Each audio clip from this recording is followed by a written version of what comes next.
I wanted to talk a little bit about the different substrates that we see at Kaiser, meaning the actual material that we're working with, that we're blasting and coating, and a little bit of the challenges that we see, maybe some of the more unusual substrates that we see that we don't deal with very much, but we still have to figure out how to work with them when they do show up, and then any substrates that we really don't like to work with. For the most part, when it comes to blasting, all we're going to do is change our blast media depending on if it's a ferrous or non-ferrous substrate, meaning steel is ferrous, aluminum and stainless steel is non-ferrous.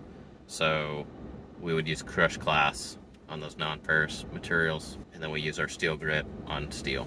And that's pretty much our only difference that we see with blasting. When it comes to the powder coating side and the pre-treatment, we have to change our chemical quite a bit depending on the substrate that we're dealing with. Typically with steel, we're going to use iron phosphate. With aluminum, we're going to use some sort of acid to etch it, and then zirconium, and then the same thing with stainless steel. When it comes to dealing with the corrosion that's on the substrates, if we're blasting first, that pretty much just takes care of all corrosion, so we don't have to worry about it.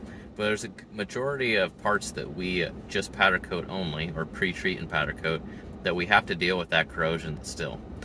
When it's a regular steel part, everybody pretty much knows what rust looks like. It's orange.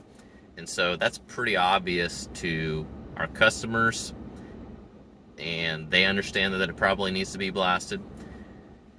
And it's obvious to everybody on our team if there's rust, like, whoa, time out, we need to do something here. We need to blast it, or we're going to have to sand it off, and we're going to have to pre-treat it extra well and spend more time in those areas that were rusty. When it comes to aluminum still rusts. It just in a different way. So I should say aluminum like corrodes. And typically we call it like a white rust because it's kind of a white, powdery corrosion that when you really look at it up close and try to sand it off and work with it to get rid of the corrosion, it is a lot like just regular orange rust that's on steel. It doesn't jump out at you as much. The white is similar in color to that silver white aluminum substrate. So that type of corrosion, our customers don't necessarily see, or they don't think it's as big a concern. But ideally, we need to blast that off.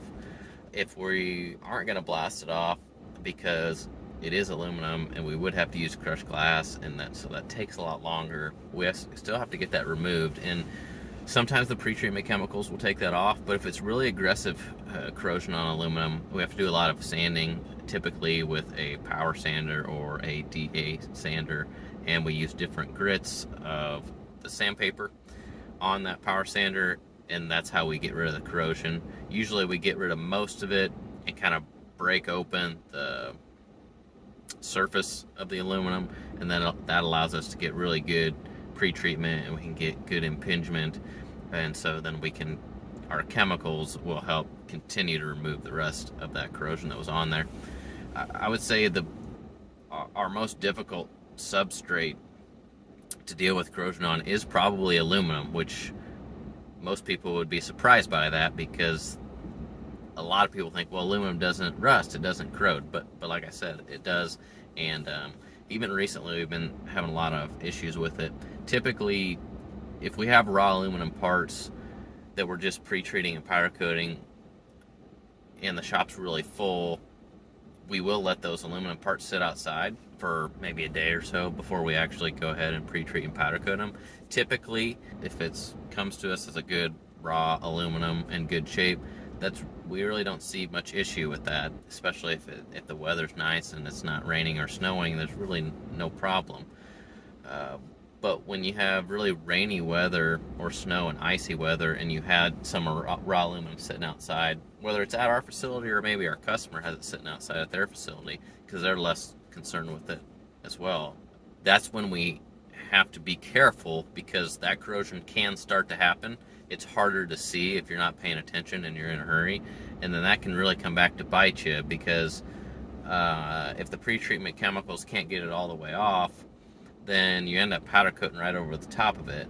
And again, it's difficult to see, but like most people would agree, and most customers, even if they don't have a lot of knowledge, would be like, I don't think it's a good idea to powder coat right over this rust, because the steel is going to keep rusting and then the powder's going to just flake off and not going to stick. And they're correct. But the same is true for corrosion that's on aluminum. Since it's harder to see, they don't think it's as serious. But it is. The white rust on aluminum, or any corrosion on aluminum, is a really big problem. And if we powder coat right over the top of it, it's the same as powder coating right over the top of orange rust on steel, and it'll won't stick very well. It'll keep corroding underneath. It'll bubble. It'll flake off, and you'll end up with a part that all the coating is falling off of. So when it comes to the stainless steel, the problem that we've been seeing more recently that we haven't really dealt with in the past when it comes to stainless is that the quality of stainless steel is not that great, at least the stuff that's been coming through our shop, meaning it's not as stainless as it should be, meaning there's quite a bit of ferrous material in it, and so it can actually start to rust. And it doesn't necessarily rust at our facility, it doesn't rust after our pre-treatment, but I had one particular customer that we do a lot of work for, and we did some parts white for them over stainless, and that's uncommon to do for them. Typically it's just a black, and these particular parts went outside and in an environment that has a lot of moisture essentially and a lot of humidity, and they're started to see quite a bit of rusting around the sharp edges, essentially where the powder is going to be thinner and run away from those sharp edges. And I was surprised to see that. My customer was surprised to see that. And then like their end customer was obviously not happy. The reason why we were surprised is because it's stainless steel. It shouldn't be rusting, especially in the short period of time that was between when we coated it and then when it was out in the field. And so we came to the conclusion, well, it's not as good a stainless as it used to be, or something's not quite right there. The issue that we have on our end with that is when we're going to pre-treat stainless steel, we have to use a strong acid to help etch that surface so we can get adhesion to it. And then we'll use a zirconium as our conversion coating to promote better adhesion and help maybe with a little bit of corrosion protection, but you usually don't need much corrosion protection on stainless. The problem is when you're using that really aggressive acid, if you use that on just regular carbon steel, it'll rust it immediately because it's just a really aggressive acid and the pH is very low. And so we use it on stainless because there's not an issue there to rust it. We need an aggressive acid with a low pH to get in and really etch that material, so then we have some sort of profile a little bit. You can't feel it, but under a microscope you can see it, and that lets the powder stick better. But if we're having stainless steel that isn't as stainless as it should be, meaning it has a little bit more ferrous material in it than it has in the past, then we really don't want to be using our strong acid because we're actually promoting some rusting right from the get-go. We don't necessarily realize it, but we're definitely not helping it, right? And so that's been on my mind, and it's hard. That's a hard one to deal with because since it is still stainless, typically it's still a pretty hard substrate. We have to get something so we can bite into it, but then on the flip side, it's like if we're making it rust quicker, that's not good. And we usually don't have to think about that with stainless because typically when it's a good quality, it's not going to be rusting. So that's one that's been difficult to deal with. Some of the unusual substrates that we see, sometimes we see like brass or bronze or copper. Typically we don't powder coat over those. Usually we're just blasting it to clean it up. A lot of those are on the softer side, so we try to use crushed glass, and we don't want to impregnate the steel grid into it, and we just don't want to ruin that particular substrate. So those would be some of the more unusual ones. It's usually old antiques on like maybe like a bell, like an old really large bell, or just a pot or a pan or something that's just a weird material that we don't deal with. Typically they don't want it powder coated over. They just want it kind of cleaned up so they can see the substrate underneath. So we don't really deal with any odd Substrates materials in terms of powder coating over the top of.